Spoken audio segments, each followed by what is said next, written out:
नमस्कार, सत श्री अकाल, राम राम साहब, हमारी वणक्कम प्रणाम। आप सभी का ऑल्टरनेट मीडिया में फिर से स्वागत है। हमारे साथ पहली बार जुड़े हुए हैं private equity professional Shamik Moitra ji, who has decades of experience. He has done his masters in finance from London School of Business. He has worked with very high profile industrialists in different areas. He's a trained financial economist, banking, investment management, and many other domains, all in finance and economics. But what is more interesting is how he connects the dots, what is happening at the macro level. जब बोलते हैं ना, जब आपको कुछ चीज़ों को समझना हो, दो दो तरीके से आप समझ सकते हैं। या तो you go top and you understand the movement, the bigger movements which are happening in the world, specially when it comes to geopolitics, और you come at the micro level. Now, when it comes to money, the geoeconomics drives the money across the world, and then it trickles down to the smaller and the local politics kind of a thing. He has keen interest in military history, geopolitics, and strategic affairs. और आज जो हम discuss करने वाले हैं, that is the reset of the global monetary system and the forward backward linkages. Shamik sir, a very warm welcome on the show. The platform is yours. जी. Namaskar, Om Namah Shivaya. Thank you very much. So let me make a statement at the outset. In the next 5 years, you will see कि जितने भी assets हैं, चाहे वो stocks हो, bonds हो, gold हो, property हो, real estate हो, या commodities हो, हर चीज traded होगा और हर चीज traded होगा digitized format में. Digitized का मतलब ये नहीं कि वो जैसे इलेक्ट्रॉनिक ट्रेडिंग की बात नहीं कर रहा हूं मैं. उनका जो वैल्यू है, उनका जो बेसिस है, सब कुछ स्टोर्ड होगा digitally in blockchain and tokens will be issued against it and those will be traded. ये एक चेंज आ रहा है. These platforms will be traded primarily in new emerging centers, financial centers. कौन से हैं ये financial centers? देखिए, एक तो चाइना से शुरू करते हैं, शंघाई और हांगकांग में होगा, नीचे सिंगापुर में होगा, हमारे यहाँ गिफ्ट सिटी में होगा, दुबई में होगा, और जो दो बड़े वेस्टर्न सेंटर्स हैं, यानी कि न्यूयॉर्क और में न्यूयॉर्क स्टॉक एक्सचेंज जो है और दूसरे एक्सचेंजेस हैं, और लंदन. ये सारे जो सेंटर्स हैं, फाइनेंशियल सेंटर्स, इनका पूरा ट्रेडिंग का सिस्टम माध्यम चेंज हो जाएगा. पर इससे भी बड़ा चेंज ये आ रहा है कि आपका जो ये पूरा कैश बेस्ड इकोनॉमी है, जो पेपर कैश है, जो सरकार इशू करती है, ये खत्म होने जा रहा है. ये खत्म होगा ही होगा, और ये सारा चेंज 2030 तक हो जाएगा. ये मैं ऐसे ही नहीं कह रहा हूँ. प्लेटफॉर्म्स बन रहे हैं, टेक्नोलॉजी तैयार किया जा रहा है, बैकअप इंफ्रास्ट्रक्चर तैयार हो रहा है. तो उससे आप अंदाजा लगा सकते हो कि कब तक कंप्लीट होगा और एडॉप्शन कैसे होगा. एक स्तर पे एडॉप्शन हो चुका है. क्रिप्टो करेंसीज के बारे में बहुत लोगों ने सुना है, उसमें स्पेकुलेशन होता है, उसमें बड़े बड़े वैल्यूज आजकल ट्रेडेड हो रहे हैं. पहले सिर्फ स्मगलर्स, तस्कर और हवाला ऑपरेटर्स यूज करते थे ज्यादा. आजकल वो एक नॉर्मल मेन स्ट्रीमिंग हो गया उसका. क्रिप्टो एसेट दुनिया के जितने भी बड़े बड़े फंड्स हैं वो होल्ड करते हैं. यूएस में लॉ लाया जा रहा है, जीनियस एक्ट बोलते हैं उसको, जिसमें कुछ रेस्ट्रिक्शंस होंगे और कुछ चीजें सामान्य हो जाएंगी. तो ये मेन स्ट्रीमिंग हो रहा है इसका. लेकिन इसका मतलब यह है कि पूरा जो वैश्विक व्यवस्था है, जो एक जमाने में ये जो मॉनेटरी सिस्टम जिसको कहते हैं, जो एक जमाने में गोल्ड पे आधारित था, उसके बाद डॉलर, फिएट डॉलर बन गया main currency for settlement and exchange, जिसमें सारा दुनिया का जो वैश्विक जो एनर्जी ट्रेड है वो आधारित है, वो सब भी बदल जाएगा. तो बड़ा चेंज क्या होगा? बड़ा चेंज ये होगा कि देखिए, पहले क्या था? Gold backed. उसके बाद हो गया है कोई बैकिंग नहीं, सिर्फ भरोसा करो सरकार पे. अब आ रहा है एसेट बैक्ड. गोल्ड बैक्ड, भरोसा बैक्ड, एसेट बैक्ड, ये चेंज आ रहा है. एसेट बैक्ड का मतलब क्या है? एक देश में उसकी जीडीपी होती है, जीडीपी में बड़े तरह की चीजें तैयार होती है, मैन्युफैक्चर होता है, लेकिन उसका मेन इंपैक्ट क्या होता है? आप एसेट्स बना रहे हो, घर बन रहे हैं, रेलवे लाइंस बन रहे हैं, पोर्ट्स बन रहे हैं, ठीक है, एसेट्स बन रहे हैं, रियल एस्टेट वगैरह वगैरह सब कुछ बन रहा है, तो वो एसेट है. दूसरा एसेट होता है खनिज, यानी कि oil and natural gas, coal, iron, then copper, etcetera etcetera. ये सब चीज का वैल्यू होता है. लेकिन आज तक ये जो एसेट का वैल्यू है वो कहीं कैप्चर नहीं हुआ है. ये सिर्फ ये कहता है कि भैया हम तो एक सॉवरेन राष्ट्र हैं, हम आपको लिखित में दे रहे हैं कि हम इतना पैसा आपको भरोसा दिलाते हैं, जब भी इसका भुगतान होगा हम इसके गारंटर हैं. ये हो रहा था. अब जो चेंज आ रहा है, वो तब्दीली जो आ रही है इसमें, वो ये है कि एक देश का कितना मूल्य है, उसके एसेट्स के बेसिस पे निर्धारित किया जाएगा। उसमें गोल्ड भी आएगा, उसमें दूसरे प्रेशियस मेटल्स भी आएँगे, उसमें उसके रियल एस्टेट में जो वैल्यू है, वो भी आँका जाएगा और उसके अगेंस्ट करेंसीज़ इश्यू की जाएँगी। उसके अगेंस्ट जिसको हम कहते हैं डिजिटल टोकन इश्यू किया जाएगा, डिजिटल करेंसी इश्यू किया जाएगा, ठीक है? डिजिटल टोकन और डिजिटल करेंसी में अंतर इतना ही है कि currency is medium of exchange, token is just a store of value of any kind of value. कुछ भी हो सकता है, चाहे वो रियल एस्टेट हो, गोल्ड हो, कुछ भी हो, स्टॉक हो, शेयर्स हो, तो वो एक सर्टिफिकेट की जगह टोकन आएँगे, okay? So the form of trading will change, the value will change dramatically और ये जो है इस तब्दीली को आप ना रोक सकते हो, ये सुनामी की तरह आ रहा है और आएगा। अब इसके पीछे कारण कुछ हैं, वहाँ पे जियोपॉलिटिक्स आ जाता है और वहीं पे सारे जो ये कॉन्फ्लिक्ट्स आप देख रहे हो, ये आ जाता है। अभी तक दुनिया में US dollar was the medium of exchange for settlement of international trade, ठीक है? मान लीजिए कि ये जो मैंने अभी आपको डिस्क्राइब किया कि ये डिजिटाइज़्ड टोकन्स, डिजिटाइज़्ड करेंसीज़ आएँगी, तो इसमें ना क्या होता है कि ये किसी मतलब किसी का इस पे कोई एक अधिकार नहीं होता है, कोई भी बना सकता है। पर कोई चाहेगा सरकार क्या कि मेरा ही अधिकार बना रहे। मेरा जो ये अभी तक चल रहा था जिसको हम हेजेमनी कहते हैं क्या बोलते हैं उसको हिंदी में? वर्चस्व। ये वर्चस्व मेरा खत्म ना हो। तो वर्चस्व आप कैसे मेंटेन करोगे? अब देखिए 2 चीज़ समझना बहुत आवश्यक है। आज के डेट में आप यूएस सरकार के इश्यू किए करेंसी पे क्यों भरोसा करते हो? क्योंकि वो कहते हैं कि देखो, जो सेटलमेंट सिस्टम है उसको हम कंट्रोल करते हैं, उसका नाम है स्विफ्ट। हमारे पास इंस्टीट्यूशंस हैं, स्टेबल देश है जिसके अंदर कोई प्रॉब्लम नहीं है, उसके चारों तरफ भी प्रॉब्लम नहीं है। यानी कि यूनाइटेड स्टेट्स के ऊपर कनाडा है, नीचे मेक्सिको है, उसके नीचे साउथ अमेरिका के देश हैं। इनमें मतलब छोटा-मोटा जो है वो चलता रहता है लेकिन कोई बड़ी समस्या आपको नज़र नहीं आएगा, युद्ध बिल्कुल नज़र नहीं आएगा। कोई युद्ध नहीं होता है, दोनों अमेरिका में। जितने युद्ध होते हैं वो अफ्रीका और एशिया में ही होते हैं। अब आपको ये सर, पूछना चाहिए हुँ, forward I have to interject in. आपने कहा कि एसेट बेस्ड करेंसी आ जाएगा। मतलब सपो मैं भारत की बात लेती हूँ, थोड़ा और सिम्प्लीफाई करती हूँ। तो श्योर, भारत में कितना गोल्ड है, कितना यूरेनियम है, कितना सिल्वर है, प्लैटिनम है, हमारा हमारा रियल एस्टेट की वैल्यू क्या है, वो सारा आँका जाएगा और उसके हिसाब से हमें बोला जाएगा कि हम सपोज़ 80 ट्रिलियन की हमारी वैल्यू है ओवरऑल।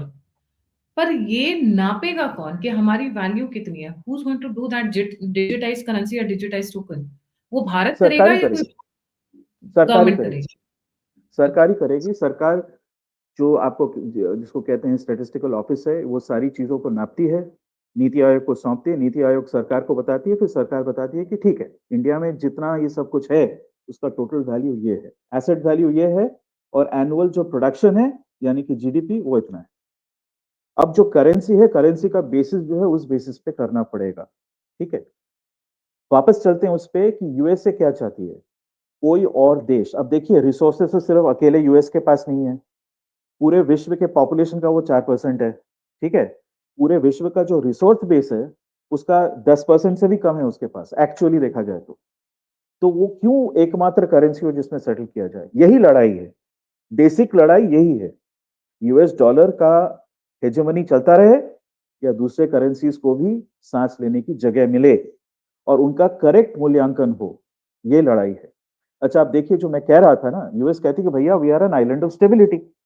आप हमारे करेंसी को लो, क्योंकि हमारी करेंसी पे आप भरोसा कर सकते हैं, यहाँ पे कोई गड़बड़ नहीं होगा। लेकिन अगर दूसरी ये स्टेबिलिटी कैसे है? ये रिलेटिव स्टेबिलिटी है। दूसरी जगह स्टेबिलिटी क्यों नहीं है?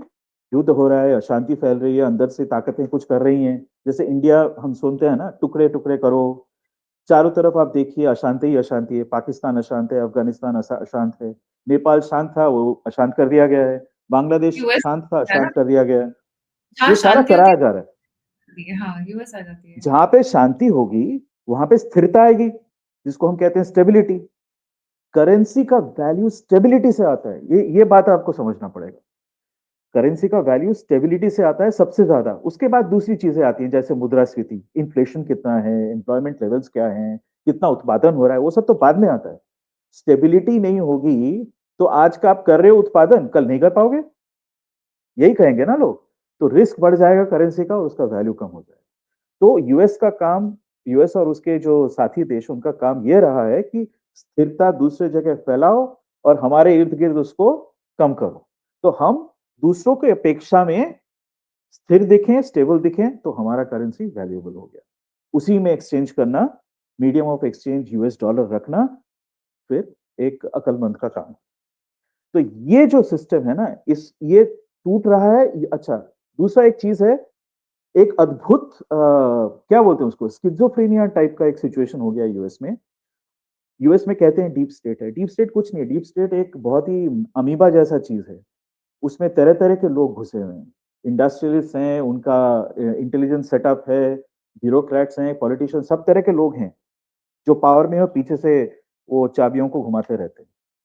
तो ये जो है ना, उनका वो स्किज़ोफ्रेनिया मैं समझा देता हूँ, वो क्या है कि एक दल जो है वो चाहती है कि पुराना सिस्टम चले, तब्दीली नहीं चाहती। दूसरा जो नया जो टेक्निकल मुगल्स हैं, टेक्नो मुगल्स हैं, वो चाहते हैं कि नया सिस्टम आए। इससे जो है अर्थव्यवस्था बहुत विकास करेगा।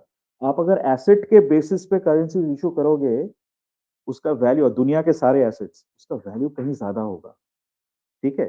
कहीं जाके एक लेवल पे जाके ग्लोबल करेंसी भी बन सकता है, जिसमें सारे देश ट्रेड करें और हर देश का जितना एसेट है, उस बेसिस पे उसका वैल्यू होएगा, ठीक है? तो ये कुछ लोग चाहते हैं, दूसरा दल है वो ये नहीं चाहता। लेकिन दोनों दलों का दिक्कत एक है। वो दिक्कत क्या है? यूएस में इस वक़्त जो टोटल एक्सटर्नल बोरोइंग है, वो दुनिया में सबसे ज़्यादा है, 37 ट्रिलियन डॉलर्स। अब पूरे विश्व में जो डेट की मात्रा है, वो 295 ट्रिलियन डॉलर है। लेकिन उसमें से एक्सटर्नल बोरोइंग जो है, यानी विदेश से जो हम पैसा बोरो करते हैं, कर्जा लेते हैं, उसमें यूएस का प्रोपोर्शन इस वक़्त, और चाइना का नहीं है, चाइना का टोटल डेट बहुत ज़्यादा है, लेकिन उनका सरकार का डेट उतना नहीं है। इस वक़्त यूएस का सबसे ज़्यादा है और ये अनसस्टेनेबल है, क्योंकि हर साल वो जितना दूसरे अच्छे कामों में या सरकार के जो रिस्पॉन्सिबिलिटीज़ हो रहे हैं, उस पे खर्च करने के बजाय इंटरेस्ट पेमेंट पे खर्च कर रहे हैं। तो ये सस्टेनेबल नहीं है, ये कई लोग कह चुके हैं, करेक्ट भी है बात। तो अब ये है कि ये जो द्वंद्व है, ये असमंजस जो है, इसको रिज़ॉल्व करना है। ये रिज़ॉल्व कैसे होगा? तो डिजिटल प्लेटफ़ॉर्म, डिजिटल ट्रेडिंग लाना ही पड़ेगा और अभी का जो डॉलर है उसको डीवैल्यू करना पड़ेगा। एक व्यक्ति है, आप लोग पढ़िए, स्टीवन मिरान बोल के, M-I-R-A-N। स्टीवन मिरान एक अर्थशास्त्री हैं। इस वक़्त यूएस में जो फेडरल रिज़र्व है, जो डॉलर इश्यू करती है, फेडरल रिज़र्व में वो एक गवर्नर है, ठीक है? और ट्रम्प चाहते हैं कि स्टीवन मिरान जो एक्सिस्टिंग गवर्नर है, उनको रिप्लेस करके ये बन जाएँ, ओके? गवर्नर। अ, उसमें तो दूसरी चीज़ें आ जाती हैं, मैं उसमें अभी नहीं जाऊँगा। लेकिन फैक्ट ये है कि स्टीवन बिरान ने लास्ट ईयर नवंबर में एक आर्टिकल लिखा। उस वक़्त वो अर्थशास्त्री एडवाइज़र नहीं थे, गवर्नर नहीं थे। उस वक़्त वो काम कर रहे थे एक फंड मैनेजमेंट कंपनी में। एक काफ़ी मतलब वेल एस्टैब्लिश्ड हडसन बे बोल के एक कंपनी है, उन्होंने एक आर्टिकल लिखा। उसमें कहा गया कि ये जो अर्थव्यवस्था है, इसको चेंज कैसे किया जाए? अभी आप देख रहे हो ना, ये टैरिफ का युद्ध चल रहा है, वो कुछ नहीं है, वो एक सिग्नल है to make people negotiate with the US and invest in the US. कुछ इन्वेस्टमेंट आएगा, उससे अपना वो कर्जा नीचे करेंगे, ठीक है? लेकिन वो ज़्यादा नहीं हो पाएगा। कितना इन्वेस्टमेंट करेंगे लोग? और इन्वेस्टमेंट का तो वो बोल रहे हैं, जैसे जापान का देख लीजिए, वो कह रहे हैं कि हम अगले 10 साल में हाफ अ ट्रिलियन इन्वेस्ट करेंगे। तो अभी का क्या होगा? 37 तो कम नहीं हो जाएगा ना, 37 ट्रिलियन 10 साल के इन्वेस्टमेंट से। तो दिक्कत ये है कि आप इन्वेस्टमेंट करा के उसको नहीं बदल सकते हो। तो आप क्या कर सकते हो? आप एक ऐसा स्कीम चलाएँ, जिससे अभी का जो डॉलर है, जो नॉर्मल डॉलर है, जो इश्यू करती है यूएस फेडरल रिज़र्व, उसका वैल्यू कम होता जाए, ठीक है? और एक डिजिटल करेंसी क्रिएट करो एसेट बैक्ड, जिसका वैल्यू इसके परिप्रेक्ष्य में ज़्यादा हो। अगर आप यूएस गवर्नमेंट से निकले हुए जो अनाउंसमेंट्स हैं, उसको अच्छी तरह उसको फ़ॉलो करें, उसमें देखेंगे कि जो नया डॉलर होगा, जो डिजिटल होगा, उसका बेस क्या होगा? गोल्ड, पुराना डॉलर, दूसरे एसेट्स, जैसे रेयर अर्थ हो गया या खनिज हो गया, डिफरेंट तरह के खनिज पदार्थ होते हैं, तेल हो गया। तो वो एक कॉम्पोज़िट एक एसेट बेस बनाएँगे, उसके ऊपर वो डिजिटल एसेट इश्यू करेंगे, उसका वैल्यू 100% ज़्यादा होगा। क्योंकि इस ये जो अभी एक्जिस्टिंग डॉलर है, उसका वैल्यू क्या है? यूएस गवर्नमेंट पे भरोसा, और कुछ तो है ही नहीं। ठीक है। पर ये जो है ना, ये तो कल नहीं कर सकते वो लोग, इसका एक टाइमलाइन है। आपको 3 साल 4 साल 5 साल लगेगा इसको खत्म करने में। जैसे मैंने कहा, पूरा platform based trading of all assets in digital format 5 साल लगेगा। करेंसी भी आप लाओगे तो आप झट से एक दिन में नहीं कर सकते, ठीक है। साइड बाय साइड दोनों चलेगा, इसका वैल्यू कम करते जाओगे, इसका वैल्यू बढ़ाते जाओगे, फिर ये आ जाएगा, ये हट जाएगा, ठीक है। तब तक आप इसका क्या करोगे? आपको वही जो पुराना सिस्टम है, दूसरे जगह कॉन्फ्लिक्ट, मेरे देश में सुख शांति, ये मेंटेन करना पड़ेगा। तो ये चल रहा है इस वक्त। अच्छा, आप देखिए टारगेट क्या है ये अशांति का। 3 बड़े देश हैं जो टारगेट हैं, और एक और है जो जिनको नजर नहीं आ रहा है, लेकिन अ, वो है Europe. Europe is largely vassalised by the US. Okay. मोरलेस उनकी जो सरकारें हैं, द्वितीय विश्व युद्ध के बाद से जो यूएस कहता है वही सुनती आई है। ज्यादा कुछ उनके पास चांस नहीं है उसको तब्दील करने का। ओके, तो उसको छोड़ देते हैं। रशिया, इंडिया, चाइना, ये 3 टारगेट हैं। रशिया दुनिया में जितना रिसोर्स बेस है उसका 40% रशिया में है। 40%। चाइना के पास रिसोर्स नहीं है पर मैन्युफैक्चरिंग बेस है। रिसोर्स है, थोड़ा बहुत रिसोर्स है। रेयर अर्थ उनके देश में भी है और बाकी जगह पे भी वही कंट्रोल करते हैं, प्लस कुछ और चीजें हैं। लेकिन इंडिया के पास एक्चुअली बहुत रिसोर्स है और ये लोग ये जानते हैं। ये एक भ्रम फैलाया गया हमारे बचपन से, स्कूलों में भी आप पढ़े होंगे कि India is a net importer of this that blah blah blah. अभी आप देखिए अंडमान बेसिन में तेल, नेचुरल गैस, बलिया एक नया फील्ड खोजा गया है यूपी में, वहां पे तेल, नेचुरल गैस। उड़ीसा में गोल्ड, ठीक है। कश्मीर में, by the way, the main reason for attacking Kashmir is the rare earth, massive stores of rare earth in that region. ये तो जम्मू पामीर रीजन। नॉट, हाँ, ये जो पामीर नॉट है ना, जहां से हिमालय निकलता है, उस तरफ काराकोरम वगैरह ये सारा निकलता है, उधर तियन शान माउंटेन्स निकलते हैं चाइना में। ये पामीर नॉट से जो भी निकलता है ना, ये सारा बहुत मिनरल रिच है और उसका एक बहुत बड़ा पोर्शन नेचुरली हमारे देश में। तो हमारे देश में रिसोर्सेस का अभाव नहीं है, आज तक एक्सट्रैक्ट नहीं किया गया। कुछ तो पॉलिटिकली किया गया है कि देखो, रिसोर्सेज एक्सट्रैक्ट करोगे तो उसका एक असर एनवायरनमेंट पे पड़ता ही है, पड़ेगा ही। आप जंगल काटोगे, खुदाई करोगे, ये सब होगा। उसके नाम पे बोला नहीं नहीं नहीं नहीं बाबा, हमारे जो वन संपदा है उसको हम सुरक्षित रखेंगे, हम कुछ नहीं करेंगे। ये कुछ नहीं करते। ये भी हुआ है कि हमारे बॉर्डर में हम रोड्स नहीं बिल्ड करेंगे क्योंकि उससे अपेरेंटली दुश्मनों को आने में आसानी होता है। तो ये जो एक अजीब लॉजिक है, उसको काटना पड़ेगा, और ये सरकार इंक्रीमेंटली ही सही पर काट रही है।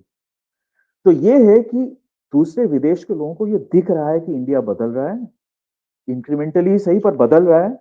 They are Bharat realising the power. Hmm, जी, मैं भारत में कह रहा हूँ दे आर एसेट, रियलाइजिंग। हाँ, सॉरी, बोलिए। भारत में एसेट्स बहुत हैं, दे आर बहुत है, रियलाइजिंग दैट। कोई कमी नहीं है। मैं एक कभी तथ्य नहीं। आपको और दूं, मैं एक तथ्य और दूं आपको। क्या आप क्या बोलते हैं, इंफॉर्मेशन खा सकते हैं? क्या आप सेमीकंडक्टर खा सकते हैं? नहीं खा सकते हो ना। क्या आप डिजिटल डेटा पी सकते हो? उसे जिंदा रह सकते हो? तभी देखिए एआई का एक पॉन्जी स्कीम चल रहा है यूएस में। ये एक अलग टॉपिक है, उस पर हम अलग से बात कर सकते हैं। ये जो है ना, ये एक चीज नहीं समझ रहे हैं, जो उनके जो डीप स्टेट के लोग हैं वो समझते हैं। आज के डेट में बिल गेट्स जैसे लोग have become the largest land owner on earth. Why? And land owner not just of any damn land. वो प्रकृति की सुंदरता देखने के लिए लैंड नहीं खरीद रहा है आदमी, वो वही लैंड खरीद रहा है जो एरेबल है, यानी जहां पे एग्रीकल्चर हो सकता है, जहां पे खाने का उत्पादन हो सकता है, ठीक है। India, according to the CIA hand report, and you can check this out, वो पब्लिक इंफॉर्मेशन है, सीआईए एक हैंडबुक बनाती है विश्व में जितने देश हैं उनमें क्या क्या संपदा है, ठीक है। उसमें एक चीज वो इसका आकलन करते हैं कि भाई कितना एरेबल लैंड है, यानी जो इरिगेटेड कल्टिवेबल एग्री। लैंड वो कितना है, ठीक है। डू यू नो पूरे विश्व में सबसे ज्यादा एरेबल लैंड कहाँ है, कौन से देश में है? आप एक गेस करिए। भारत में है। एग्जैक्टली exactly, पर कितना? भारत एरेबल लैंड है वो यूएस के 1.5 टाइम्स है, and US is the next. आप समझ रहे हो? आपको खाना तो खाना ही पड़ेगा ना। विश्व की जो जनसंख्या है वो तो कम नहीं होगी, खाना खाना ही पड़ेगा, पानी पीना ही पड़ेगा। India is also the most irrigated land on earth. हमारी विडंबना ये है कि हम इतना जो रेनफॉल होता है और ये जो नदी है, इसको हम पकड़ते नहीं। अगर इसको हम स्टोर करने लगे ना, पूरे दुनिया को पानी और खाना दोनों सप्लाई कर सकते हैं। पूरे दुनिया को, सिर्फ हमारे लिए नहीं। हमारी जनसंख्या हम्म, दुनिया में सबसे ज़्यादा है। उसके जी, बावजूद हम पूरे दुनिया को खिला सकते हैं, ये लोगों को पता है। राइट। समझ रहे हैं मेरी बात? तो मैं एक दूसरी ये है मतलब ये क्लेश का जो सोर्स है ना, वो ये है। It is about maintaining dollar hegemony. And the other thing that's happening is this replacement of the current dollar with the digital dollar, the current trading systems with the digital trading system. ये चल रहा है दुनिया में। जी।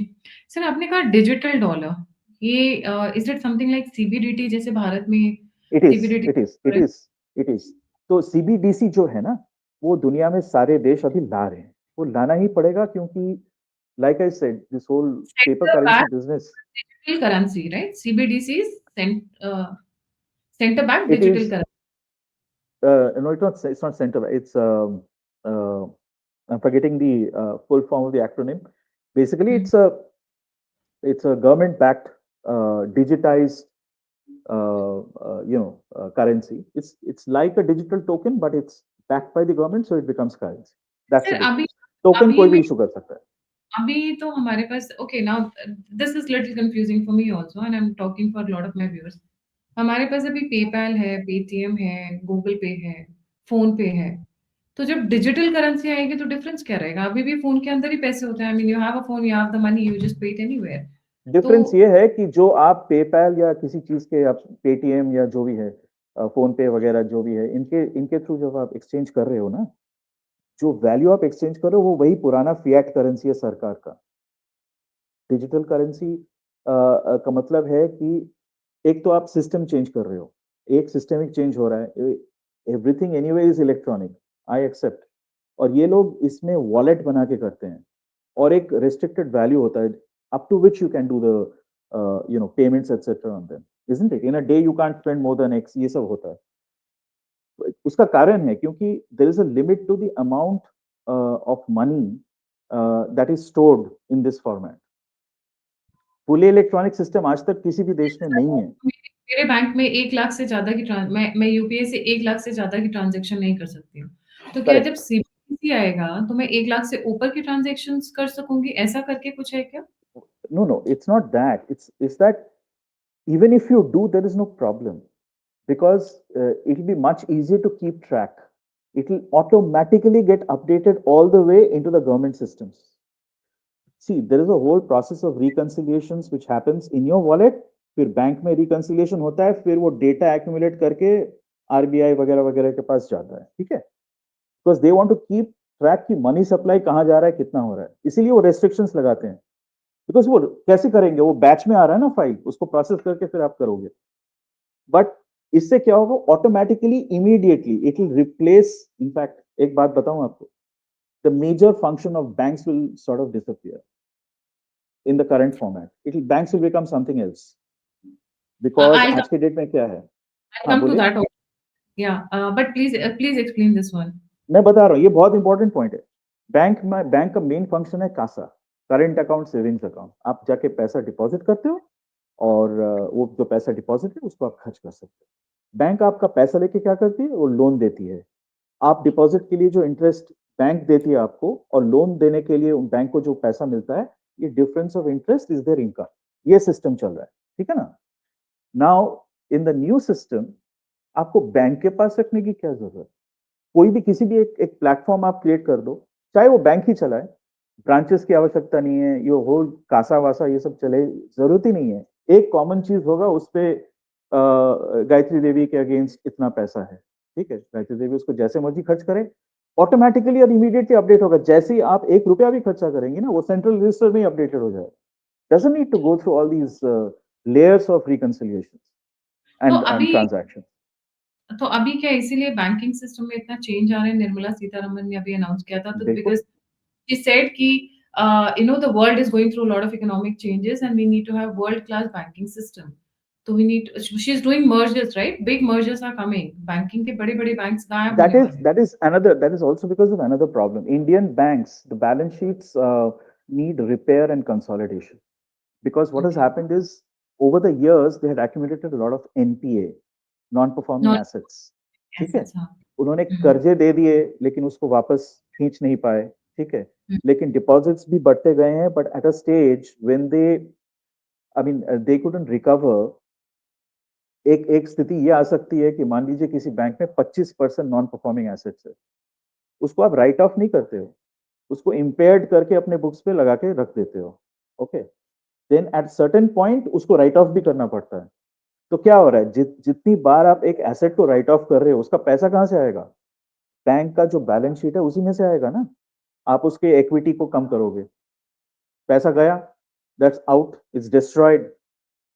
सो the point is that you will have to consolidate banks. बहुत सारे छोटे छोटे बैंक्स बैंक्स के जगह शायद ये हो कि 5 या 10 बड़े बड़े बैंक्स आए, बहुत बड़ा बैलेंस शीट हो, जिनकी एब्जॉर्ब करने की लॉसेस एब्जॉर्ब करने की क्षमता भी ज्यादा हो।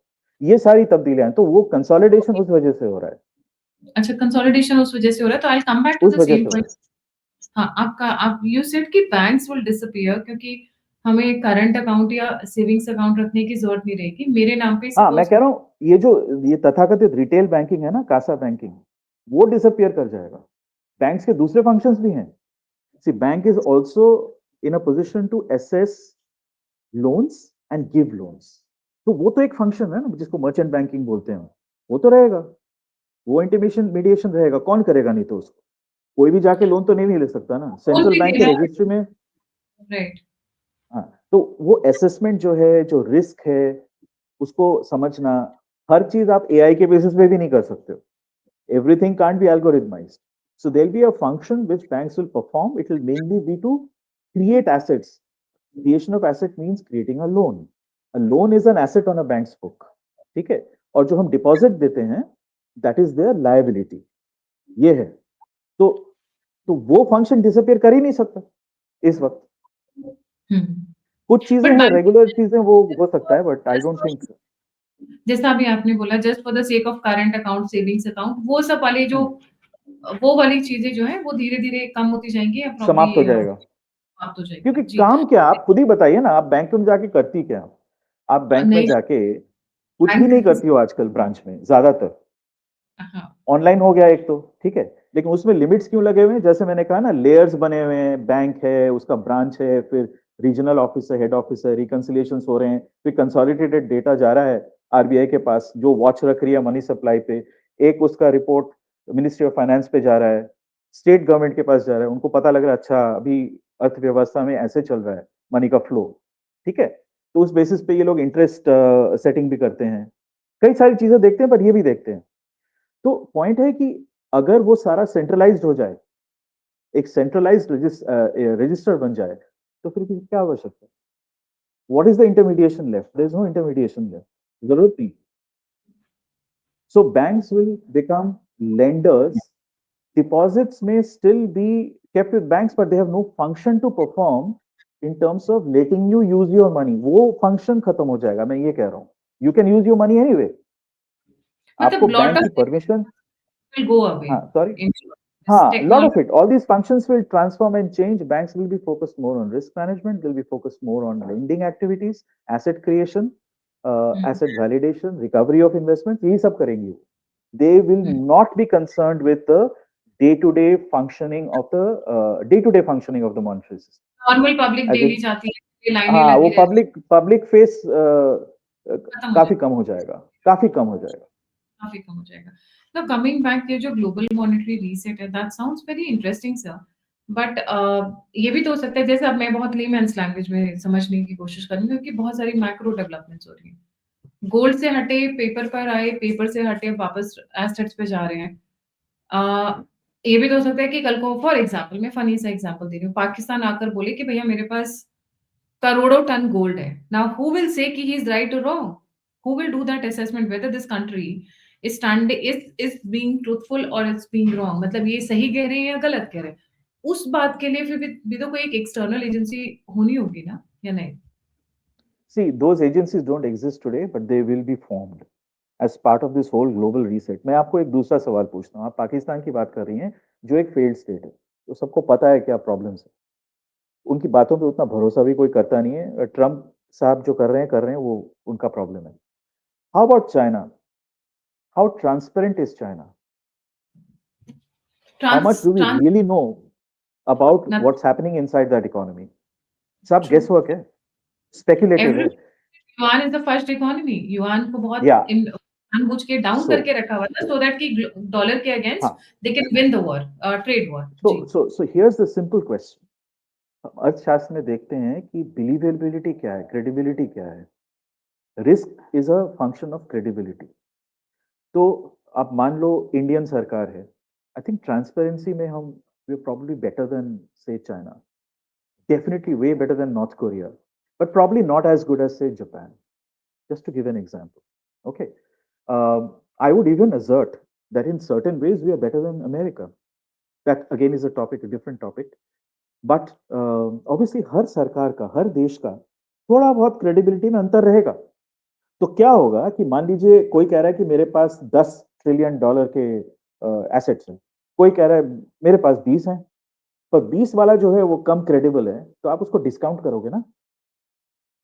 और वो मार्केट ट्रेडेड होगा. Don't forget, currencies will continue to be traded in the market.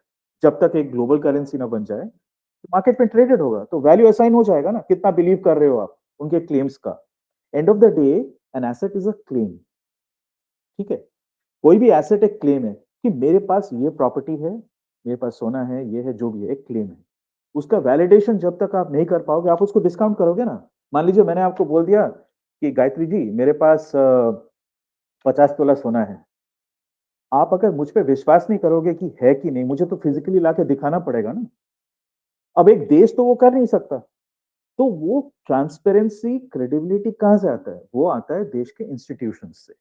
यानी उसका सेंट्रल बैंक कैसा है, उसका लीगल सिस्टम कैसा है, इंक्लूडिंग द जुडिशियरी. उसके जो प्रोसेसेस हैं उनमें कितनी एफिशिएंसी है, उत्पादकता कितनी है, प्रोडक्टिविटी कितनी है. सारी चीजों को देख के लोग बोलेंगे कि हाँ भैया ये जो कह रहा है ना 75% सच है या 100% सच है. तो उसी से जो रिलेटिव वैल्यू है वो बन जाएगा. You will see these checks and balances also come in. And the best check and balance comes from trading in the market. Market को आप झुटला नहीं सकते हो. यस, इनसाइडर ट्रेडिंग होता है. यस, ये क्या बोलते हैं, कबाल्स बना के पंप एंड डंप, आगे पीछे करना, शॉर्ट सेलिंग करना, वो सब होता है, ठीक है. लेकिन अल्टीमेटली मार्केट फाइंड्स आउट कितना वैल्यू है ना, वो पता लगी जाता है. अगर आप मार्केट को सट्टा बाजार भी कहो, सट्टा बाजार को तो वैल्यू मालूम रहता है ना. सबसे best way of assessing is a सट्टा बाजार, क्योंकि वहां पे आप उसको झूठ बोल के कुछ कर नहीं सकते, तो अल्टीमेटली पकड़ा जाता है. तो मार्केट में ट्रेडेड होगा, इसीलिए ये क्रेडिबिलिटी टेस्ट भी आएगा. therefore the currency will be valued accordingly. This is what is going to happen. So there are two things that will happen simultaneously. एक तो वैल्यू का जो सोर्स है एंड मीडियम ऑफ एक्सचेंज वो बदल जाएगा, सेंट्रल रजिस्टर बेस्ड होगा. I feel that digital currencies will become, the cryptocurrencies will become tokens because they are not centrally issued. तो उस पर भरोसा कितना किया जाए या कितना नहीं, वो बड़ा स्पेकुलेटिव हो जाता है. इसलिए आप देखोगे बिटकॉइन ऐसे ऐसे जाता है हमेशा, ऐसे. उसका कोई मतलब स्टेबिलिटी नहीं है. ओके. जितना अनस्टेबल, अनबिलीवेबल कुछ होगा ना, वो उतना वॉलेटाइल होगा. उसका प्राइस आप कभी एग्जैक्टली नाप नहीं सकते हो. Simultaneously price and the time eight which that price is valid आप नाप नहीं सकते हो. तो इसीलिए market is the best way. You will find ये जो आपके क्रेडिट एजेंसीज है ना, क्रेडिट रेटिंग एजेंसीज तरह तरह के, स्टैंडर्ड एंड पुअर्स है, हाँ, ये सारी इंडिया में क्राइसिल है वगैरह वगैरह. इन लोगों का काम क्या है? यही तो देखते हैं वो सॉवरेन रिस्क कितना है. ठीक है. अब उनकी क्रेडिबिलिटी पे मैं कई सवालिया निशान उठा सकता हूँ, वो अलग बात है. लेकिन उसी तरह का कोई स्तंभ खड़ा तो होगा ना. जैसे ही पूरी दुनिया सिस्टम चेंज करेगी, तो सिस्टम के चेक्स एंड बैलेंसेस भी दे ऑल्सो गेट जर्मिनेटेड. वो भी, उसका भी उत्पादन करना पड़ता है, वो होगा. जैसे देखिए, मैंने आप शुरू में कहा था गिफ्ट सिटी, दुबई वगैरह वगैरह में ये प्लेटफॉर्म्स आएंगे. उसमें एक उसका रेगुलेशन भी तो आएगा ना. फिर उस प्लेटफॉर्म को आंकने के लिए, मतलब उसका वैल्यूएशन करने के लिए दिल बी वैल्यूएशन एजेंसी. इतने सारे वैल्यूएशन एजेंसीज हैं दुनिया में. वो क्या करेंगी? they'll shift to this. They already have the skills. They'll shift their focus of business, right? A lot of it will get automated. There'll be massive use of AI. Data inputs और जल्दी process किया जाएगा because of AI. But काम तो वही होगा ना, function वही होगा. तो definitely they'll get assessed, there'll be agencies for that, there'll be institutions for assessment, they'll be independent, right? जैसे मैं एक अजीब सा एग्जांपल देता हूँ.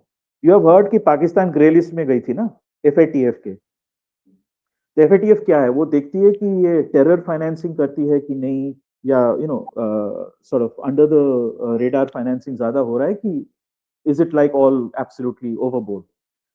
तो अभी बाहर आ गई है because of mister Trump's pressure, I guess. But FATF categorically stated that you have only come out because you have shown to be performing well on 2-3 criteria. वो फिर गिर सकता है और आप फिर वापस जाए. FATF क्या वो इंडिपेंडेंट जरूर है, पर उस पे इन्फ्लुएंस है थोड़ा, because it comprises certain governments and their representatives to sit on that. All right. मैं जो कह रहा हूं, institutions, they will be at one level national, but they'll also be in international institutions. Whenever there is international trading, these institutions always crop up. They always crop up and they always come into place. And those are being thought of. As we speak, though, those are being thought of. इसका जो पूरा regulation mechanism होगा, इसका valuation क्या होगा, all of these are being thought of, and there are massive number of workshops and conferences happening as we speak. So change is inevitable. अगले 30 साल में, अगले 30 नहीं, अगले 5 साल में 2030 तक डेफिनेटली आपको ये चेंज दिखेगा. And you will see both digital government-backed digital currencies, and you will see market platforms change accordingly completely. Central digital registers will come into effect. Lot of banking functions will disappear and change. आप जैसे अभी काम कर रही हैं अपने पैसे से, वो थोड़ा चेंज हो जाएगा. लेकिन lot of the I would say platforms are already in place. जैसे एम्ब्रिज बोल के एक प्लेटफॉर्म है जो चाइनीज लोगों ने वो बैक किया है उसको. युआन का ट्रेडिंग उस पे हो रहा है and settlement is in seconds. America का जो स्विफ्ट सिस्टम है ना, जिसमें डॉलर सेटलमेंट होता है एंड फॉरेन करेंसी सेटलमेंट होता है, Swift takes 2 to 3 days. 2 to 3 days versus 2 to 3 seconds. हमारे यूपीआई में कितना टाइम लगता है? एक फ्रैक्शन ऑफ अ सेकंड में होता है ना. सो इधर वी पासवर्ड. Already have. हाँ, तो काफी हद तक जो डिजिटल इंफ्रास्ट्रक्चर है ना, सॉफ्टवेयर बन चुका है. लेकिन जब आप पूरे वैश्विक मनी सप्लाई को देखोगे, वो तो जाइनॉर्मस है ना. और इतनी ट्रेडिंग, मतलब वॉल्यूम आप सोच नहीं, कल्पना नहीं कर सकती हो. जितना जीडीपी है ना दुनिया का, उसका 12-15 गुना हर रोज का ट्रेडिंग होता है. मतलब इसको बेचा, इसको खरीदा, फिर बेचा, फिर खरीदा. तो ट्रांजैक्शंस बहुत होते हैं. तो उसको करने के लिए फिर इंफ्रास्ट्रक्चर भी आपको वैसे बनाना पड़ेगा, राइट? हर चीज अगर ब्लॉकचेन में होगा, तो as you know it is an energy function. So energy needs will rise, energy will have to be created for that, right? Stable sources of energy. Your, I would say, the hardware infrastructure, i.e., your fiber lines, etc., they'll have to be upgraded and changed. You will use other forms of communication as well, including satellite links, like you have ये जो space link का है, उस type के बहुत सारे platforms और बन रहे हैं. And the target is all this new financial architecture that's coming into place. एक ये है. दूसरा ऑब्वियसली जो यूजुअल है, कम्युनिकेशन वगैरह, ये सारे इंप्रूव किए जाएंगे. End of the day, finance is communication. It's information and communication of information. तो वो डिजिटल इंफ्रास्ट्रक्चर, जैसे ही वो इंफॉर्मेशन एंड कम्युनिकेशन का सिस्टम चेंज हो जाएगा, आपको डिजिटल इंफ्रास्ट्रक्चर वैसे ही अपग्रेड करना पड़ेगा. That's good news, because that means investment, that means jobs, different type of jobs, new jobs, but it will happen. It will happen. Very interesting, very interesting. But I would request my viewers, अगर आपके पास कोई question है, कोई ऐसी चीज जो समझ नहीं आई है, please comment so that we can elaborate, because this is a gigantic shift, humongous shift happening across the world. I think almost like after 100 years or say 80-90 years this is happening again, and we are witnessing that. अगर आपको लगता है कि आपको कोई concept समझ नहीं आया, तो feel free to write in the comment box or get in touch. All the links are given in the description box. Like, subscribe और शेयर करना नहीं भूलिएगा. अगर आपको मेरा काम पसंद आता है और आप मेरी सहायता करना चाहते हैं, तो आप मुझे कंट्रीब्यूट कर सकते हैं, डोनेट कर सकते हैं. नंबर और यूपीआई स्ट्रीम के ऊपर है. आप फीडबैक देना चाहते हैं, मुझसे जुड़ना चाहते हैं, तो सभी के सभी लिंक्स डिस्क्रिप्शन बॉक्स में है. Thank you so much Shamik sir for joining, and इसी के साथ जय हिंद, जय श्री राम. नमस्कार. जय हिंद, जय श्री राम. जय श्री राम.